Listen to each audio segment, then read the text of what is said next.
ऋषिकेश के नवनिर्वाचित मेयर शंभू पासवान पर लटकी है तलवार मेरी जाने की। उन पर आरोप है कि उन्होंने गलत दस्तावेज डाले हैं क्योंकि उत्तराखंड की अनुसूची के तहत वो एससी कोटे में नहीं आते।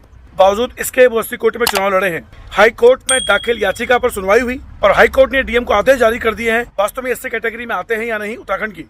हाल ग्रोक एआई से पूछते हैं कि वो एससी कोटे में आते हैं या नहीं उत्तराखंड के। तो हमने ग्रोक से पूछा कि क्या पासवान जाति उत्तराखंड में दलित कैटेगरी में आती है, तो जवाब मिला है उत्तराखंड में पासवान जाति के दलित श्रेणी में शामिल होने के संबंध में स्थिति स्पष्ट करने के लिए हमें भारत के संवैधानिक और प्रशासनिक ढांचे को देखना होगा।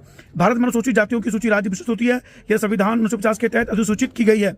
पासवान जाति मुख्य रूप से बिहार, झारखंड, उत्तर प्रदेश के कुछ हिस्सों में अनुसूचित जाति के अंतर्गत मान्यता प्राप्त है। यह जाति इन राज्यों में ऐतिहासिक रूप से दलित समुदाय का हिस्सा रही है। उत्तराखंड में जाति की मौजूदगी और मान्यता बहुत सीमित या न के बराबर है क्योंकि यहाँ की अनुसूचित जातियों स्थानीय स्तर पर पहचानी गई है और पासवान जाति यहाँ की मूल जातियों में शामिल नहीं मानी जाती। फिलहाल उत्तराखंड में किसी व्यक्ति जाति को अनुसूचित जाति का दर्जा तभी मिल सकता है जब वो राज्य की सूची में शामिल हो।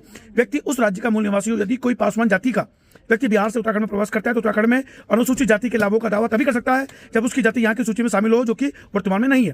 निष्कर्ष है कि नहीं, पासवान जाति उत्तराखंड में अनुसूचित जाति में नहीं है। उत्तराखंड की अनुसूचित जाति का हिस्सा नहीं है। यह स्थिति तब तक लागू रहती है जब तक कि कोई आधिकारिक संशोधन या अपवाद इस समय लागू न हो। तो फिलहाल आपने ग्रोक का जवाब सुन लिया है। तो इस लिहाज से ऐसा लगता है कि हाईकोर्ट के आदेश पे जो डीएम जांच कर रहे हैं, शंभू पासवान गलत दस्तावेज के आरोपी माने जाएंगे और उनकी मैरी जाना निश्चित है।